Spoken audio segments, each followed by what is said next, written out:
A ver, pensemos en esto por un momento. Si un médico comete un error grave en un hospital privado, ¿quién es el responsable? ¿Solo esa persona, el médico, o también el hospital, la institución donde todo ocurrió? Bueno, pues esta es una pregunta clave, y una sentencia de la Suprema Corte de México cambió las reglas del juego por completo. Vamos a desgranar cómo lo hizo. Vale, para entender bien todo este embrollo vamos a seguir un camino claro. Empezaremos por el principio, con el trágico caso de un recién nacido que fue, digamos, la chispa que encendió todo.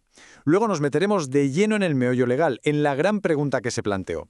Veremos una teoría jurídica súper interesante, la de la representación aparente, y cómo la usó la Corte para tomar una decisión que, como veremos, nos afecta a todos cuando pisamos un hospital. Y es que todo esto arranca, como tantas veces, con una historia personal. La de un bebé, una lucha desesperada por su vida, y unos padres que solo querían respuestas. La secuencia de hechos, la verdad es que pone los pelos de punta. Fijaos, el 10 de marzo de 2010 nace un bebé con problemas respiratorios. Lo trasladan a un hospital privado. Pasan los días, no mejora, y finalmente, el 29 de marzo, lo operan del corazón. Pero la cosa no va bien. Lo acaban trasladando a un hospital público el 14 de abril y, apenas 5 días después, el pequeño fallece. Es una historia terrible que deja una pregunta flotando en el aire. ¿Se podría haber evitado? Y aquí llegamos al dato que lo cambia todo. 17. 17 días. Ese fue el tiempo que, según la Comisión Nacional de Arbitraje Médico, se tardó en dar con el diagnóstico correcto. Un retraso que se consideró una negligencia y que se convirtió, claro, en el centro de toda la disputa legal que vino después. Claro, con una negligencia así sobre la mesa, el siguiente paso era inevitable. Un conflicto legal en toda regla que fue subiendo y subiendo hasta llegar a lo más alto. Y al final, todo el caso, toda la argumentación, giraba en torno a una única pregunta. Una pregunta importantísima. Y aquí tenemos las dos caras de la moneda, ¿no? Por un lado, la postura del hospital era básicamente, oye, yo solo pongo las instalaciones, la cama, la enfermería. Los médicos son profesionales externos que eligen los propios pacientes, no son mis empleados. Pero por otro lado, los padres decían, un momento, la atención ocurrió aquí, en vuestro edificio, con vuestro equipo. Y es más, uno de los médicos nos lo asignasteis vosotros. Tenéis una responsabilidad compartida. Dos visiones totalmente opuestas.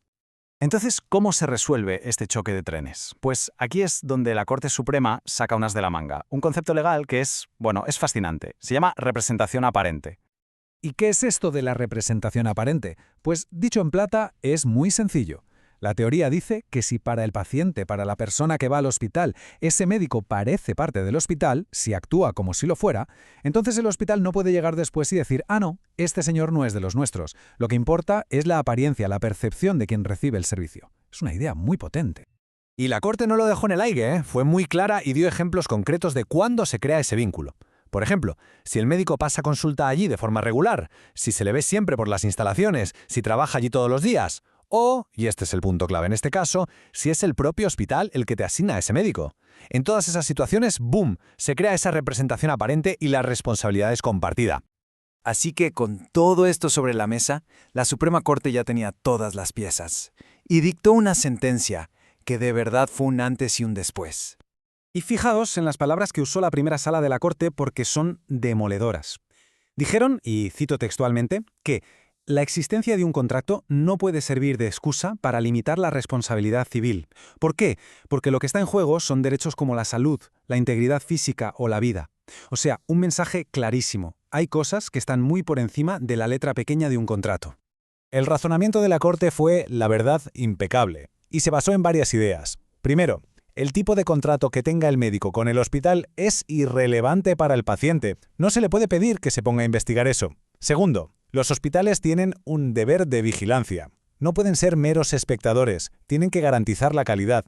Tercero, el derecho a la salud es un asunto público y el Estado tiene que protegerlo, incluso en manos privadas. Y cuarto, y muy importante, esto evita que los hospitales creen estructuras raras solo para librarse de responsabilidades. O sea, se acabó eso de alquilar un quirófano y lavarse las manos.